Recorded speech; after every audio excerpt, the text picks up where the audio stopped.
Praise God. Salamat po. Binilisan naman ni Pastora yung praise and worship. Amen. So, kamusta po lahat sa mga kapatid natin, sa mga lahat po ng churches sa DCL po, mga kapatid. Glory to God. Ngayon po, nagkasama-sama na naman tayo para sa pag-aaral ng salita. At bago po ang lahat, tayo magsimula, manalangin muna tayo, magpasalamat sa Panginoon. Panginoon, maraming salamat po, Panginoon Lord God, sa araw na ito. Pinupuri ka namin, pinapasalamatan, Panginoon. Salamat po, tunay na dakila ka sa lahat.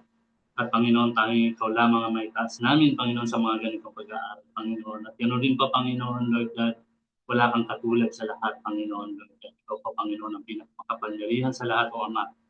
Panginoon, sa araw na to, Panginoon Lord God, sa lugar man, Panginoon Lord God, sa Pilipinas, sa DCN, Panginoon Lord God, at dito rin, Panginoon Lord, we pray, Panginoon Lord God, na patuloy na ikaw po, Panginoon, ang mga sa amin, Panginoon. Ano man mga pagkakamali na meron kami, mga nagawang pagkakamali sa Panginoon, siya sa ating mga puso, Panginoon Lord God, ni itong mga kapatawaran, bago namin, Panginoon, mga pag-aralan ng mga salita mo, Panginoon Lord.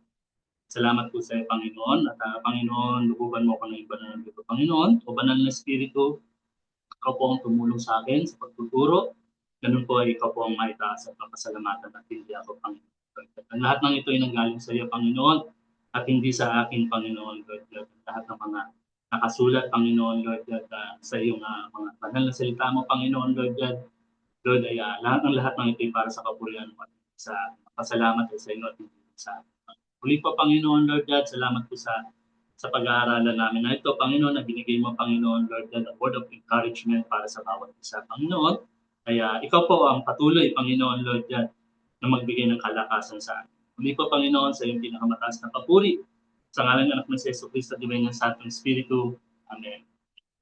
So, Amen. So, kamusta po ang lahat, mga kapatid? Amen. Minsan nasabi nga natin, sa sobrang daming nangyayari sa paligid. Sa ano man, sa mga churches man, o ano man ang nangyayari sa ating mga is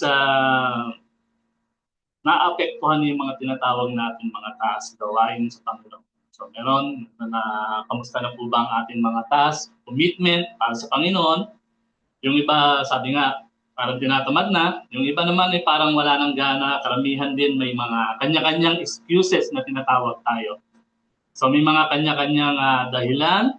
Ang iba naman, when it comes sa commitment, ang karamihan, we're trying to escape kung ano ang calling sa atin ng Panginoon. Kung ano yung pagkatawag sa atin ng Panginoon, minsan ginagawa natin na tinatanggihan natin,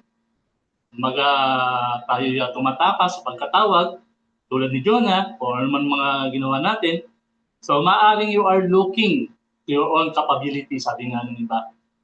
Kasi minsan tinitingnan natin yung sarili natin kakayanan. Okay? Or maaaring excuses lang para wala kang ibang isiping responsibility na tinatawag. So minsan kasi pag pumasok kasi mga kapatid yung task or commitment pagdating sa Panginoon, iniisip agad natin ang responsibility when it comes sa calling na meron tayo. Okay? How do we respond when God calls us? Sabi nga, paano ba natin siya sasagutin o ano mang gagawin natin pag tinawag talaga tayo ng Panginoon in one task? Sabi nga, pastor man tayo, church leaders man tayo, or mga members na nakikinig ngayon, may mga excuses din ba tayo when it comes for serving the Lord? Di ba mga kapatid?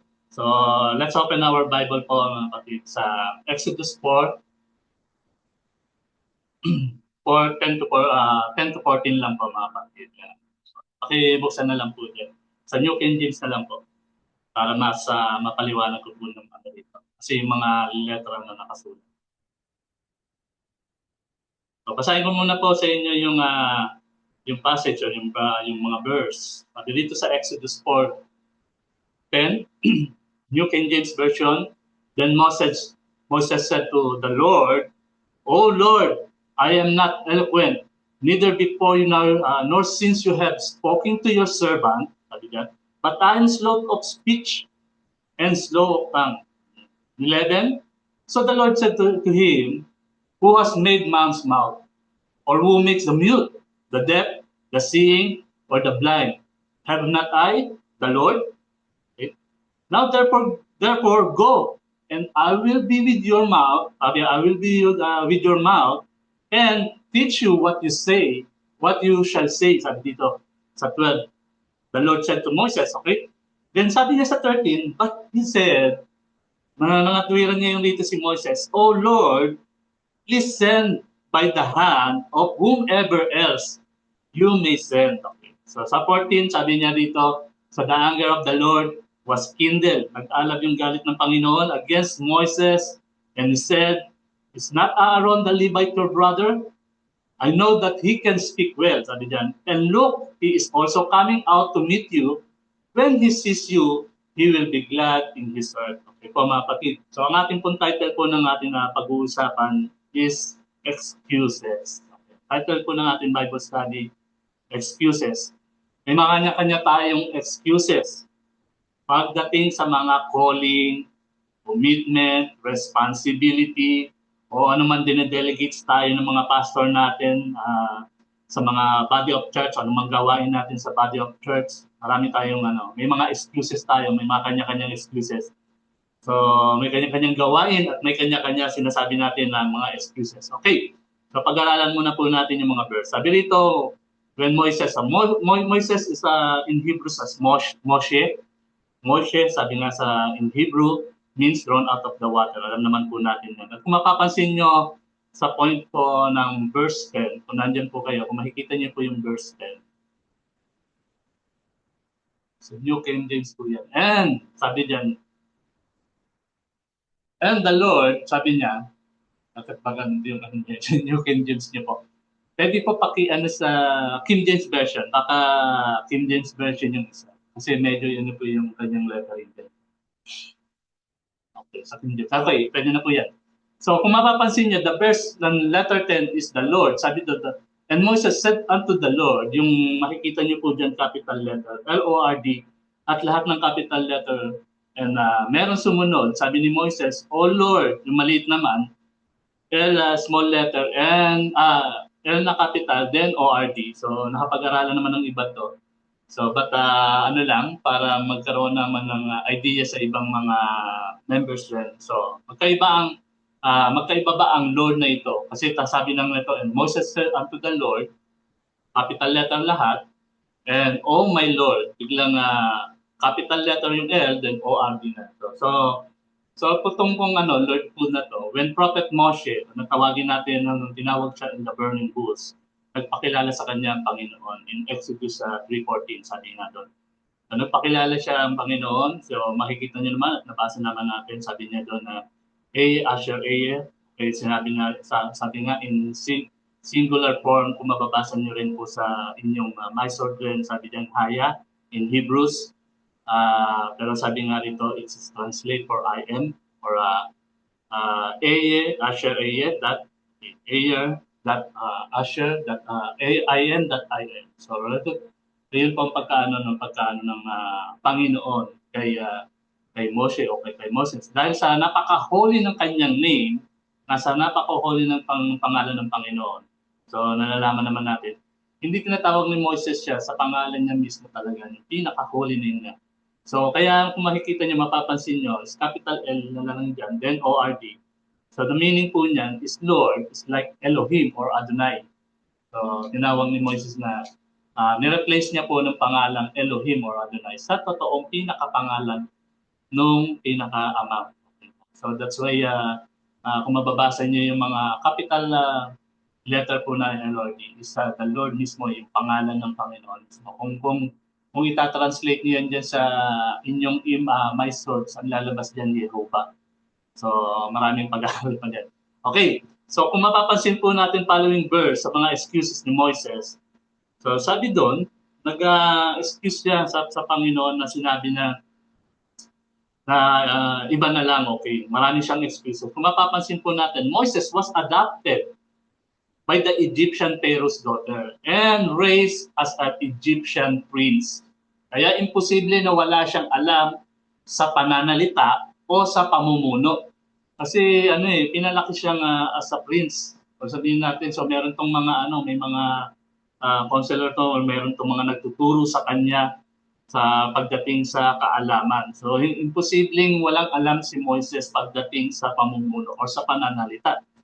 So, sabi nga dyan kung nabasa natin sa Exodus 2:10, ano lang po sa above, daanan lang natin. Exodus 2:10.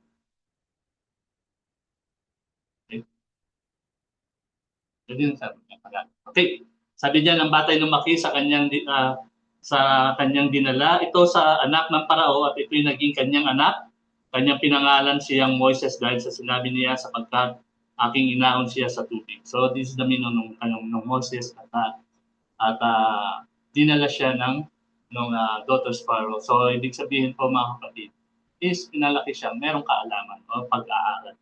Ito po ang maaring mga excuses ni Moises. At ito din po ang mga excuses na meron tayo when it comes sa mga ating mga task or commitment or pagkatawag sa atin ng Panginoon.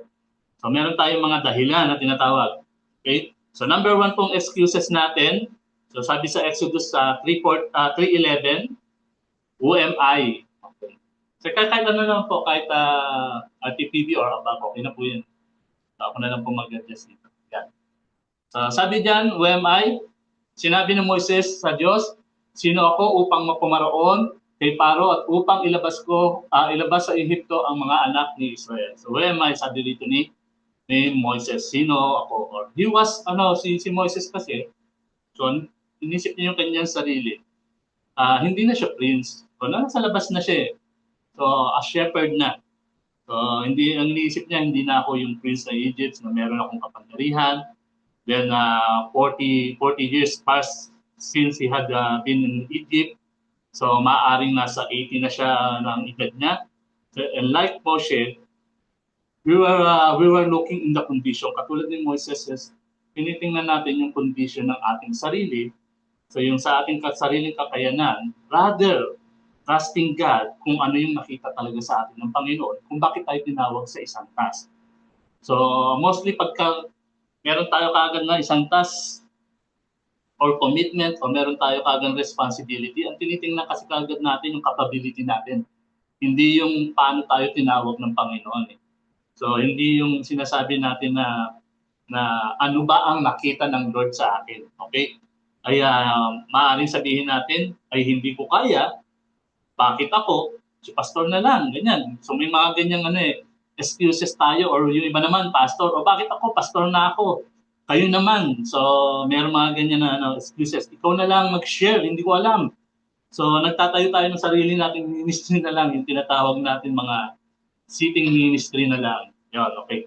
So isip na lang natin, okay na basta mag-church. Okay na ako, basta nag-church ako, tama na yun. Nakapagsimba na ako. Kahit wala na tayong gawing tulong sa church, para sa atin, okay na. So, mali po yung mga kapatid. So, sino ako? Minsan sabi natin, hindi naman ako pastors.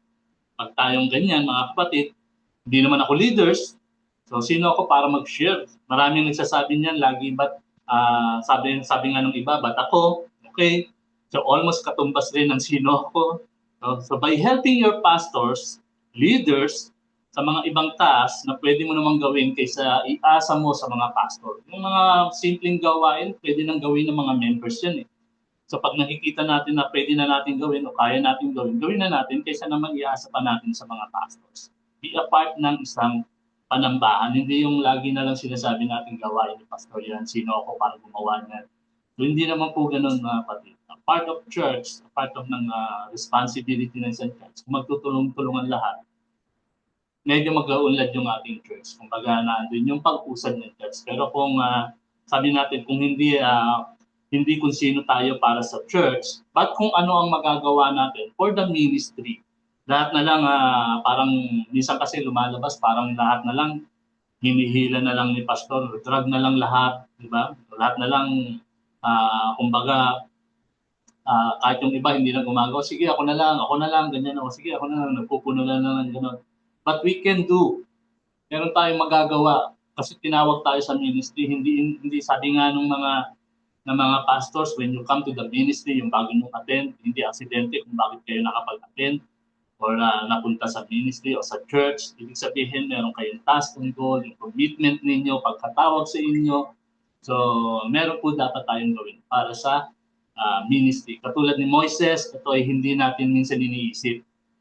Yung pag may pinapagawa sa atin when it comes to ministry para sa kapurihan ng Panginoon, ang Panginoon rin din naman ang tumutulong sa atin.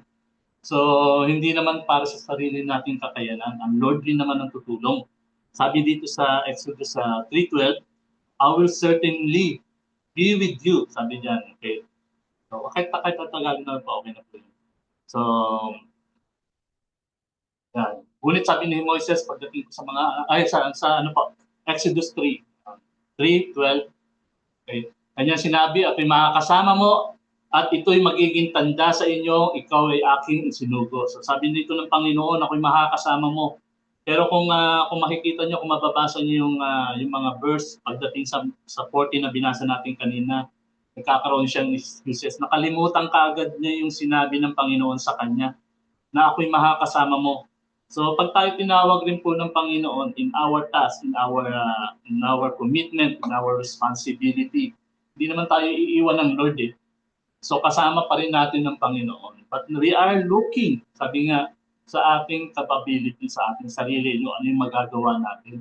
Mas iyon yung nakikita natin kaysa sa tulong na nagagawa sa atin ng Panginoon. Kaysa yung bibigyan ka ng kalakasan ng Panginoon. Mas nagko-concentrate nga raw tayo o nagpo-focus agad tayo sa nakikita nating task, loaded work, o yung responsibility. Yun agad ang iniisip natin pag may pinapagawa na nakakaatang sa atin, sa atin bilang sa mga leaders o sa natin mga members, pero na-forget na natin yung promise sa ating kaagad ng Panginoon. Diba, lagi natin minsan pinangahawakan ng, for example, the Romans 8:31, sabi diyan, what then shall we say to these things? If God is with us, who can be against us? Okay, sabi diyan sa Romans 8:31. Minsan lagi natin din yung pinapanhawakan. So, iyan minsan tapos pagdating sa mga task na meron tayo, pagdating sa mga gagawin natin para sa panambahan or sa ministry, nakakalimutan rin natin itong mga verse na ito na yung promise ng Lord para sa atin. At ang sabi mo pa nga minsan, nung pinangahawakan mo rin ng Philippians 4:13, sabi mo, I can do all things through Christ who strengthens me. Pero pagdating sa mga bagay na yan, minsan napapanghinaan tayo ng loob. So dumadating yung panghinaan ng loob, pero nagiging excuses na rin tuloy natin. Minsan binibitawan natin yung pagiging tawag natin yung church position natin. Pagdating sa mga suliranin, problema, ito pong pinakamahirap sa mga leaders. Mabilis tayong bumitiw sa ating mga position. Pero tinawag tayo ng Lord, nakakalimutan kaagad natin. Pagdating sa mga trials, kinakalimutan kaagad natin yung pagkatawag sa atin. Diba? So, nag-aano kaagad tayo ng excuses, ikaw na lang, ganito na lang. So, may mga excuses tayo nangyari. May excuses kasi meron tayong fear sa responsibility.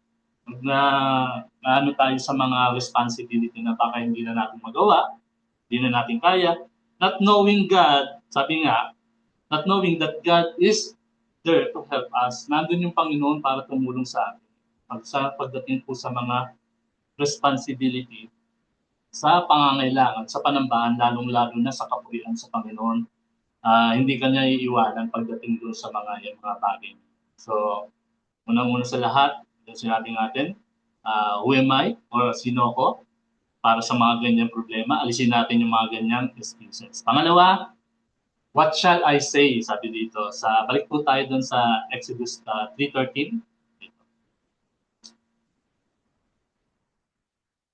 Sabi diyan, then Moses said to God, indeed, when I come to the children of Israel and say to them, the God of your father has sent me to you, and they say to me, what is his name? Sabi niya yan. What shall I say to them? So isa rin, sa pinaka-excuses rin ng mga kapatiran, lalong-lalo na sa mga new members rin, ano ang sasabihin ko? Ano ang sasabihin ko? Then Moses sabi nga rito, halimbawa, minsan pagka naitusan tayo ng mga leaders natin o napagsabihan, pakisharean mo nga to si kapatid, pakisharean mo nga to siya. Mostly kagad pumapasok sa isipan natin, ano ang sasabihin ko? Ano ang sasabihin ko? When it comes to evangelism rin, when it comes in sharing the gospel rin, yan lagi ang pumapasok sa atin yung ano ang sasabihin ko, even the sharing of the Bible study. Kahit man lang Bible study, pagka minsan nagkaroon ng task sa atin, yan kagad yung pumapasok. Ano ang sasabihin ko? Yung for involving ourselves sa Word of God. Sinasabi natin, ano ang sasabihin ko pagdating sa sharing ng salvation.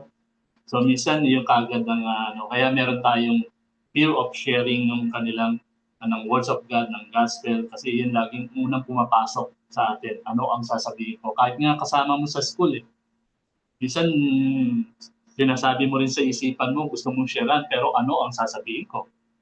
Kasama mo sa work, ganun rin. Ano ang sasabihin ko? Kasama mo rin sa bahay. Minsan sinasabi mo rin, ano rin sasabihin ko? Minsan may fear tayo na baka ma-reject tayo, kaya wag na lang. So, hindi na lang tayo nag-share kaya minsan because of fear na meron tayo. So, kaya isa sa mga dapat rin natin alisin, yung mga ganyung excuses na hindi natin alam kung ano sasabihin. Because sabi nga rin sa nabasa natin, ang salita ng Panginoon, sabi niya, ako ang magiging salita mo, sabi dito kay Moses. So, sabihin natin, siya yung magtutulong sa kanya para magsalita. So, pero nakalimutan ni Moises yung ganun. So, ganun rin po tayo mga kapatid. When it comes to sharing the words of God, ang Lord ang tutulong sa atin to share the words of God para naman mas maunawaan nila at sabihin natin, mawala yung sa atin kasi ito po yung mga hinaharang sa atin ng kaaway na magkaroon tayo ng fear rather than say or to share the gospel. Kaya minsan yung kaagad ng yung mga sinabi dito na excuses ni Moises, one of the excuses rin na meron tayo. Meron yung mga dahilan natin pag tayo napapagsabihan rin minsan. So, sinasabi natin, ano nila sasabihin ko? So minsan ganyan, na-disciple ka, na-equip ka, ang kaso, ang problema, may excuses ka para sa mga Bible study. So number one reason, alam po natin, ang number one reason, kaya yung karamihan hindi hindi nagbibigay ng sharing about the Bible study. Number one reason is baka pag tinanong kasi hindi masagot. So yung fear. So may mga fear na meron tayo. So hindi naman natin masagot, hindi naman po ibig sabihin nun is wala tayong or sabihin natin na hindi tayo ganong kalalim sa pag-aaral. At sabi nga natin, pag hindi natin masagot, then ask help sa mga kasama mo sa ministry. Pwede naman ganon or sabihin natin, pag-aralan natin para naman malaman natin sa isa't isa yung sagot. So kaysa naman talikuran yung isang responsibility. Kaya iniiwas mo yung sarili mo sa mga ganong bagay na mag-sharing ng Bible study because meron tayong fear, baka tanungin tayo, hindi natin masagot. Ayun, kung tinanong tayo at hindi natin masagot, then mag-ask ka sa bawat kapatid na kung sino yung nakakaalam. Hindi naman pwede yung hindi tayo mag-share ng words of God. So, minsan kasi nandun yung fear na yan. Kaya nga sabi din dito, John 14:26, okay, ano po? Sabi dyan sa John 14 or 14:26, sabi dyan, but the Helper, the Holy Spirit, whom the Father will send in my name, He will teach you all things and bring to you remembrance all things that I said to you. So ang Holy Spirit nila ito ang sabi ng Panginoon sa kanyang mga disciple. So hintayin nyo at ibibigay darating ang Holy Spirit. Siya yung magtuturo sa lahat. So ito yung sabi ng Panginoong Yeshua in the Greek word, in Hebrews word, his name is Yeshua, alam naman po natin. But in Greek word, sa mga hindi nakakaalam, in Greek word, nahihirapan po mag-pronounce ng mga Greek. Meron silang difficulty sa pagsalita ng S and H. So hindi nila mabanggit yung Yeshua. Kaya ang translate nila doon is Jesus, or Jesus na tinatawag. So wala pang letter J noon. So letter E, L ang meron. So wala pang letter J in the alphabet. No? Kaya ang translation nila in the English now, kaya na tinawag ngayon sa English, is Jesus. Okay? So the Holy Spirit po ang mag-guide pa rin sa atin in wisdom po. Pagdating sa wisdom, pwede naman tayo mag-ask sa Holy Spirit na kung tulungan tayo kung ano man ang bagay na pwede natin sabihin, pwede natin ituro, pwede natin isagot. So, ang Holy Spirit ang mag-guide pa rin, hindi yung sarili nating kakayanan. Kaya nga minsan, para po tayo nag-aaral din ng Bible study, is sharpen one another. O sabi nga natin, pag magpalakasan din sa bawat isa, doon tayo nakakakuha ng kaalaman through Holy Spirit. Kasi kahit naman kung sino po ang ginagamit na mamuno sa Bible study o sabihin naman natin sa mga preaching, is guided by the Holy Spirit rin naman yun. So, hindi naman natin magagawa ang mga bagay na to, nabibigyan namin kaalaman, kung hindi kami guided ng Holy Spirit. Di ba na lang, talagang meron mga nagsasalita na nakikinig din sa iba, sa mga ibang mga churches, na sarili na lang talaga yung tinataas. Okay? So, yun pong mga excuses. So, number 1 po, sabi kanina, is sino ko? Pangalawa, anong sasabihin ko? At pangatlo naman, suppose they will not believe me. Paano kung hindi sila maniwala? Okay. So, sa Exodus 4:1, pakinggan po. So, minsan ganyan tayo eh. Pagkatapos iniisip natin, ano sasabihin ko? Sumunod ka agad na papasok dyan. Paano kung hindi sila maniwala? So, excuses natin to. So, may mga excuses din tayo para hindi ka agad maniwala. Sabi dyan, then Moses answered and said, but suppose they will not believe me or listen to my voice. Suppose they said, the Lord has not appeared to you. Baka mamaya, hindi na sabi nga, baka hindi nagpakita sa iyo ang Panginoon. Paano kung hindi nga sila maniwala? No? He has already forgotten God will be with him. So, nakalimutan niya kaagad na kausap niya Panginoon. Nakalimutan niya yung mga promise kaagad ng Panginoon. Although sabi nga natin kanina, nag-realize siya sa kanyang sarili, kung ano man yung nakikita niya sa kanyang sarili. So, may mga excuses talaga na meron siya. At sabi nga natin sa kanina, sa mga pinag-aralan niya, na nadaanan natin bago tayo magsimula, pinalaki siya as a prince. Malamang meron pag-aaral siya, meron siyang tawag dito as a leader, meron siyang natutunan bilang as a leader. So pagdating dito sa Panginoon yung nag-uutos, parang ano siya, may mga excuses na ginagawa siya. Sabi niya, one of our excuses din, minsan we are not sharing the gospel, the salvation, kasi minsan iisip natin mga kapatid, paano kung hindi maniwala? Diba? Pagka nag-sharing tayo, paano kung hindi maniwala ito kung mag-sharing tayo? Paano kung ganito? Paano kung ganun? So, meron kagad ng doubt tayo. Nagda-doubt kagad tayo when we come to sharing the gospel, baka hindi sila maniwala sa sasabihin ko. It's not your responsibility. Kung maniwala man hindi, the Holy Spirit will speak to them. So, ang Holy Spirit na mismo ang ihipo sa kanila. Hindi naman tayo ang nakakapagbago sa kanila. Kahit anong ganda ng salita natin, kahit anong ganda ng sharing natin, without the touch of the Holy Spirit, wala rin tayong magagawa. So kailangan natin talaga, we pray bago natin mag-share, sabi nga doon, isa kailangan rin natin talaga na by under the Holy Spirit minsan tayo. So, kaya nga minsan may isip kagad ng iba, paano kung hindi sila maniwala, or sometimes, mga kapatid, minsan because of our prayer, sabi nga nung iba, pag nag-pray, pray for deliverance or pray for healing, sabi nga dyan, paano kung hindi ma-deliver? So meron another doubt, paano kung hindi gumaling? Baka hindi na sila maniwala. Diba sa Panginoon, minsan ganun tayo, ayoko ipag-pray siya. Kasi mamaya hindi gumaling, baka hindi siya maniwala sa Panginoon, o ayoko nang mag-pray para sa Kanya, is baka mamaya hindi niya paniwalaan na totoo ang Diyos. So minsan ganyan po tayo. And then somebody, yung iba, sasabihin naman ng iba, hindi ko siya pag-pray because wala akong gift ng deliverance, wala akong gift ng healing. The more we say na meron ng mga ganyan po mga kapatid, the more we say na, or the more we claim na wala tayong gift or walang ganyan or walang healing, mas lalo talagang nangyayari po sa atin na wala talaga tayong makukuha sa Panginoon because kung ano yung sinasabi ng ating bibig, yun rin yung ating ayun rin yung ating aanihin o yun rin yung ating marireceive. Kung tayo sinasabi natin lagi na wala tayong healing prayer, wala tayong deliverance prayer, wala talaga. Isa naman, yung iba naman, ang mangyayari, ayaw nilang ipag-pray kasi meron silang tawag dito, yung doubt na tinatawag, yung iba, sabi nga ng ibang pastor, ayaw ko ipag-pray si kapatid kasi lahat ng may sakit na pinag-pray ko namatay. So, minsan ganun ang mga mga iniisip nila. Hindi ang prayer ang may problema.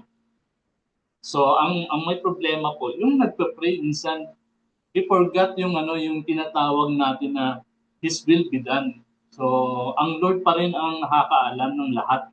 So kahit anong pray mo, is glory to God na nag-pray ka, pero kung ano naman ang kalooban ng Lord, yun pa rin ang masusunod eh. Baka mamaya ang prayer mo para sa kapurihan mo lang rin minsan.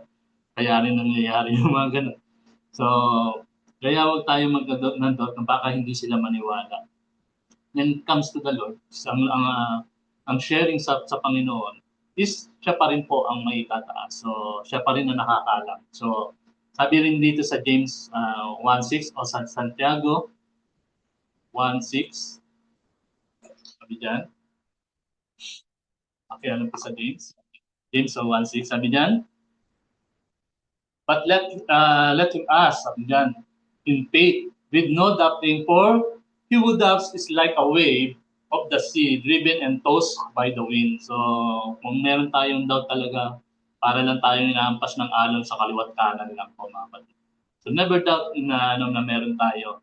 So, one of the excuses natin yung ganyang mga bagay rin. Paano kung hindi maniwala? Paano kung sino ako? So, paano ko ano sasabihin ko? One of the excuses na meron tayong mga leaders or members man. And isa rin sa mga pinaka excuses rin na meron tayo rin. Ito number 4. Sabi rito, I am slow of speech and slow of tongue. Sabi dito. In Exodus 4:10, sabi niya, mabagal ako magsalita at pautol-tol ako sa pagsasalita. Sabi dito ni Moses. So in Exodus 4:10, sabi niya, and Moses said to the Lord, "Oh my Lord, I am not eloquent." Sabi niya. So hindi ganon ako magsalita. Neither before, not since you have spoken to your servant. But I am slow of speech and slow of tongue. Sabi diyan. Till now, may mga Christian pong ganyan, mga kapatid. Using yung ganyang excuses rin. Mabagal ako magsalita, nanginginig ako magsalita, sabi niyan, meron yung iba, hindi ako marunong magsalita ng ganito, or hindi ako marunong sa ano. Yung iba pa nga, ngalo-ngalo na dito sa mga kasi halo-halo yung mga nandito sa lugar sa Jeddah. So, hindi ako marunong magtagalog, so mga excuses na lang. So, minsan mga nagiging ganyan po yung excuses natin. Hindi ako marunong magsalita or hindi ako marunong hindi naman sa marunong magsalita, slow to speak. Sa mabagal ako magsalita or utol-utol ako magsalita. Sabihan kaya minsan, yung iba tuloy, nagkakaugat na sa church, diba? Nagkakaapo na sa church, until now, hindi pa rin nakakapag-sharing ng words of God or preaching. Hindi man lang nakakapag-preach. Hindi ko naman po inaano natin na tinatawag dito, hindi dinidiscriminate pa kayong ibang nag-aalit. Tagal ko na, Pastor, hindi pa kasi So tandaan po natin, habang tayo tumatagal din sa church, dapat po magamit tayo in preaching, in the words of God, gamitin natin sa teaching. So habang tumatagal tayo, kasi nag-a-adult na tayo o nagiging mature Christian tayo. So gamitin naman natin, pero minsan kasi nagiging excuses na lang na natin to yung utal-utal tayo, nanginginig tayo sa pananalita. Pero sabi nga rito ni Apostol Pablo sa 1 Corinthians 2, verses 3 and 5, sa unang Korinto, chapter 2, verses 3 and 5, sabi niya. Okay. It was with you in weakness, in fear, and it much trembling, sabi niya.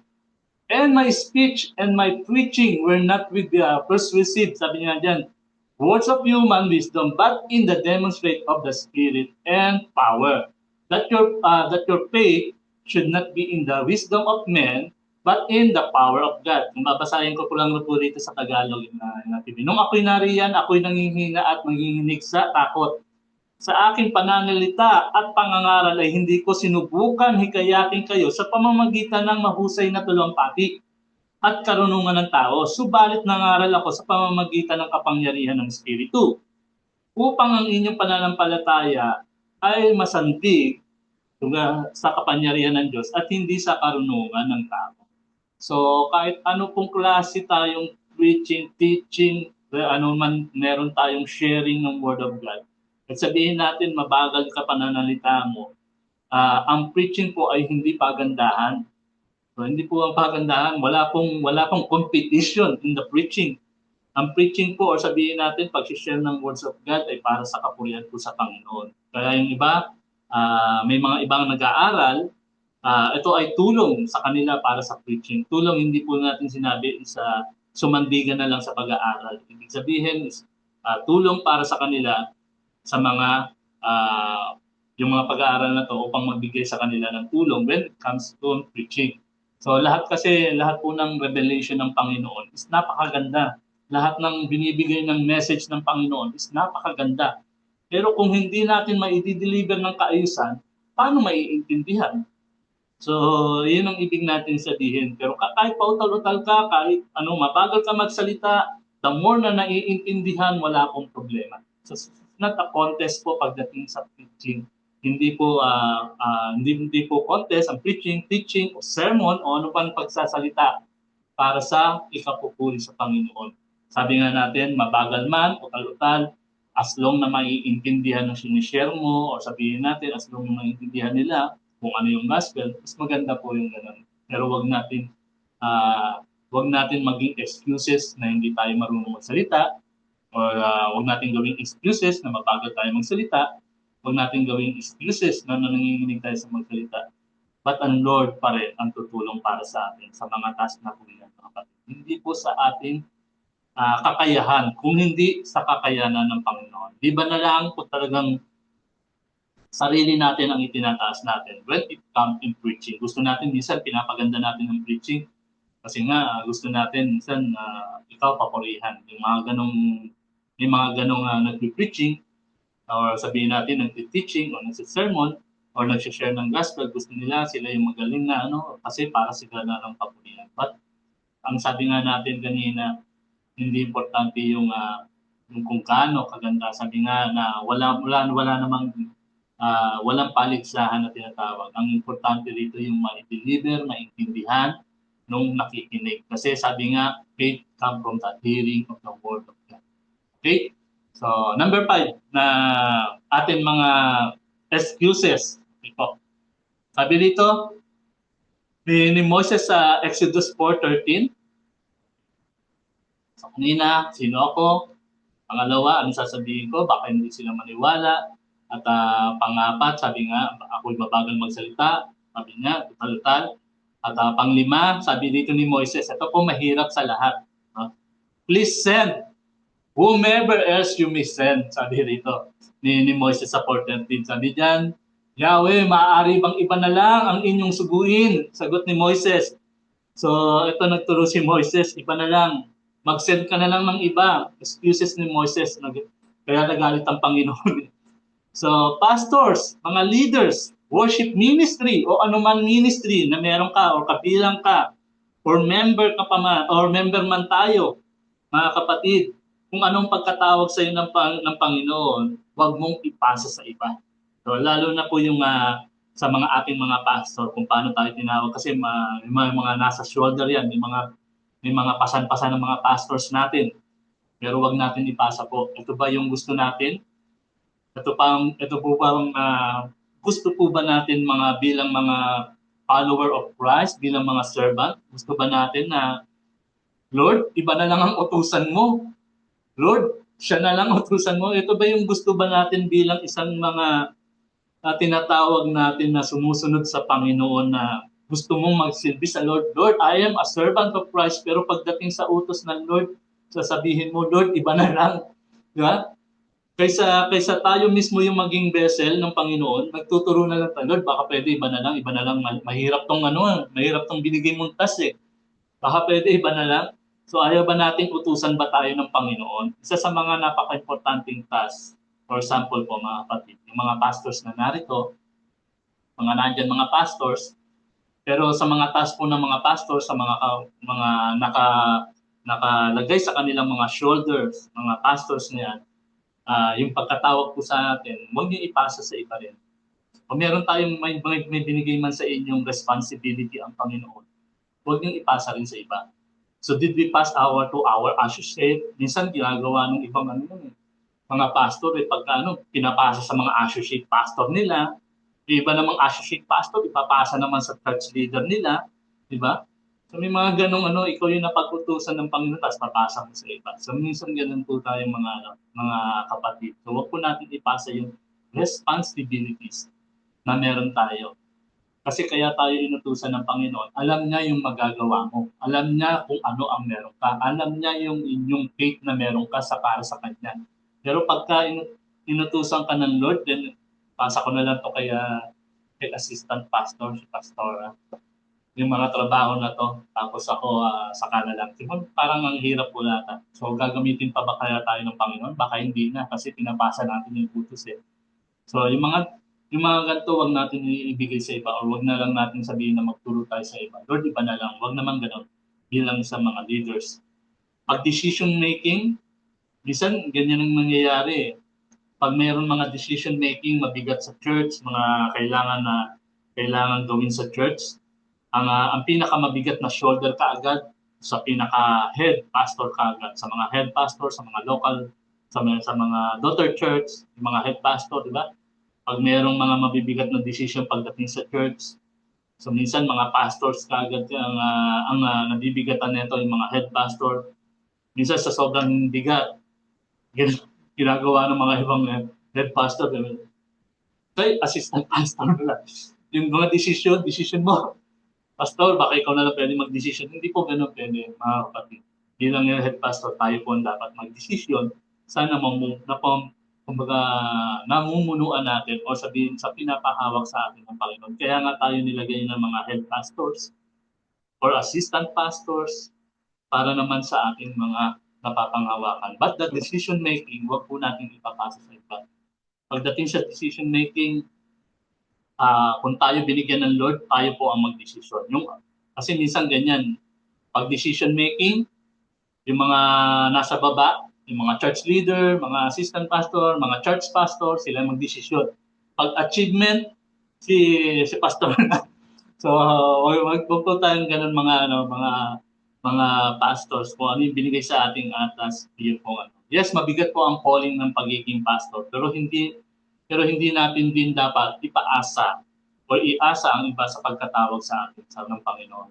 Kung ikaw ay napag-utusan, gawin natin yan sa Panginoon at huwag natin ipasa sa iba. Para sa Panginoon naman po yan, mga kapatid.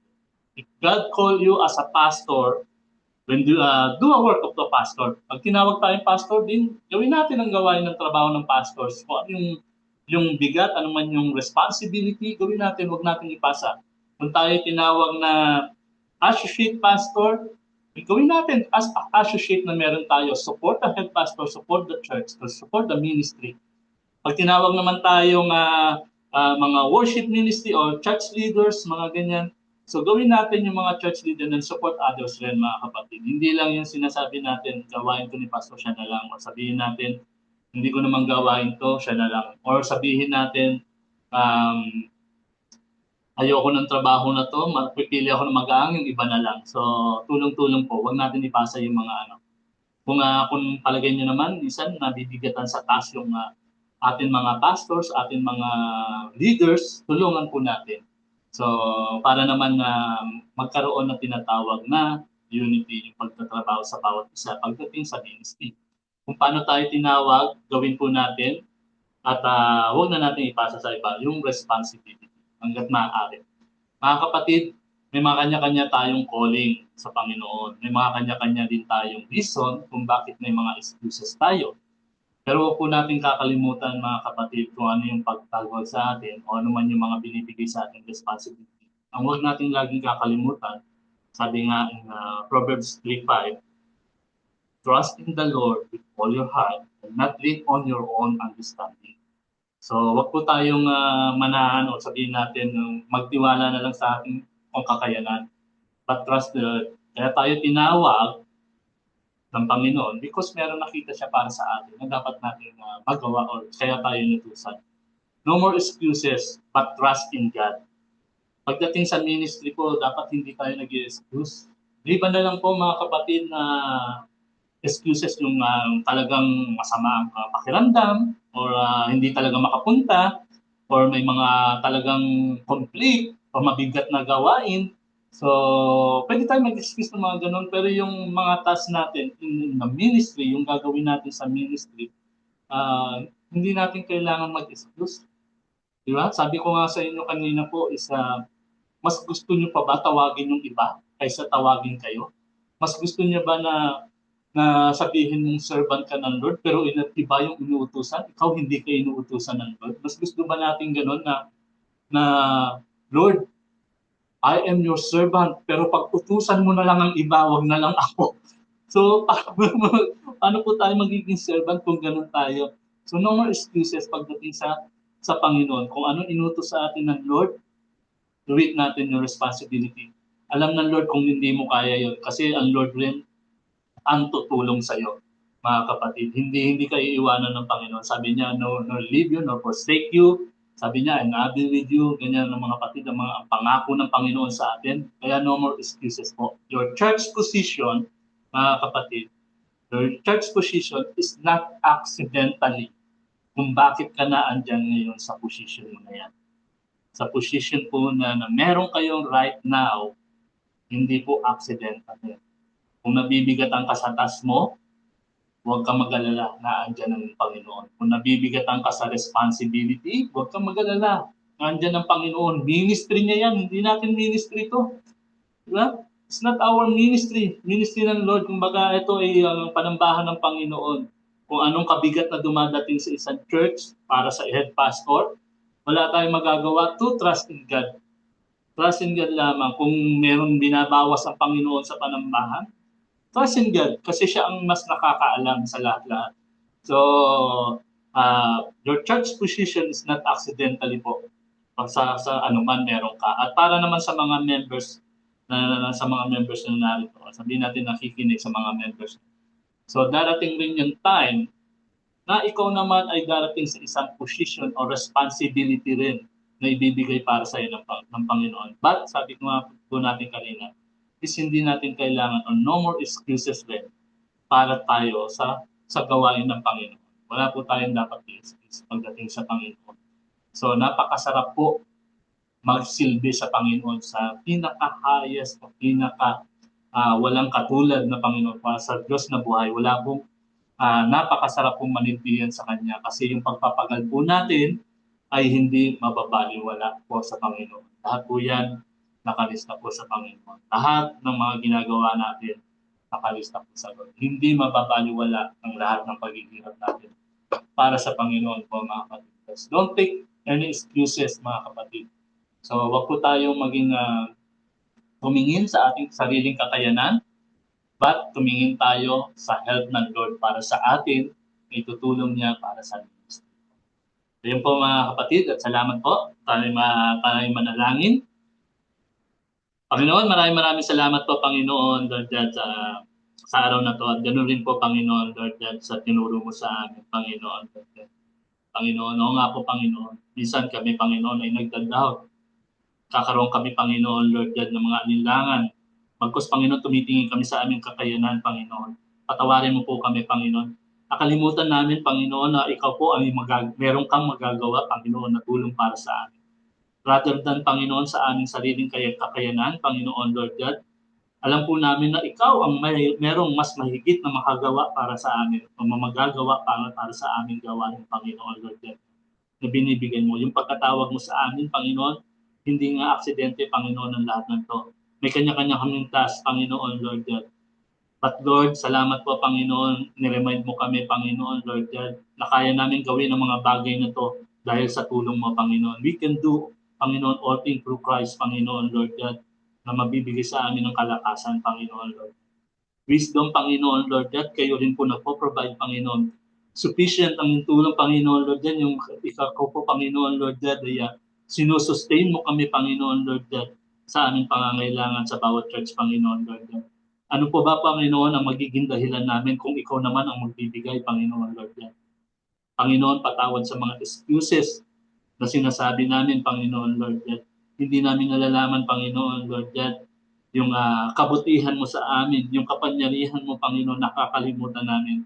Lord, we forgot, Panginoon, Lord God, na sa bawat gawain, Panginoon, Lord God, lalong-lalo na sa ministry mo, Panginoon, Ikaw ay lagi na andyan sa amin upang tulungan kami, Panginoon Lord God. Lord, we forgot, Panginoon Lord God, na kami po, Panginoon Lord God, na tinawag mo, Panginoon Lord God, sa mga responsibilidad na to, Panginoon Lord God. Salamat, Panginoon, tinutulungan mo po kami, Panginoon. At ganoon din po, Panginoon, idalangin namin, Panginoon Lord God, sa araw na to, Panginoon Lord God. Teach us more, Panginoon Lord God, na patuloy, Panginoon, to trust in you, God, Panginoon, at hindi, Panginoon, sa amin mga kakayanan lamang, Panginoon, but trust in you, Panginoon, Lord God. Lalong-lalo na, Panginoon, sa kapurihan mo, Panginoon, Lord God. Lalong-lalo na rin, Panginoon, in the ministry, Panginoon. Tulad nga po, Panginoon, ng ibinigay mo sa aming pag-aaral. Our position, Panginoon, is not accidentally. Yung pagkatawag mo sa amin, kung bakit kami lahat nasa church, Panginoon, bago man kami, Panginoon, yung attendees man, Panginoon, hindi accident, Panginoon, Lord, yan ang pagkatawag mo. Merong pantas na ibibigay sa amin, Panginoon. Lord, pag-utusan mo kami, Panginoon, wag mo, Panginoon, Lord, yan, hayaan na pumasok sa isipan namin rin, na ituro namin sa iba yung mga gawain, Panginoon, Lord, yan. Bakos, Panginoon, Lord, yan, Lord, we accept, Panginoon, Lord God, yung mga pinag-uutos mo, Panginoon. Pag-utusan mo kami as your servant, Panginoon, Lord God. Salamat po sa iyo, Panginoon, sa araw na ito, Panginoon, at patuloy ka mapapurihan, Panginoon. At muli pa, Panginoon, ang lahat ng ito kapurihan lamang sa pamamagitan ng iyong anak na si Yeso Cristo at gabay ng Santo Espiritu. Amen.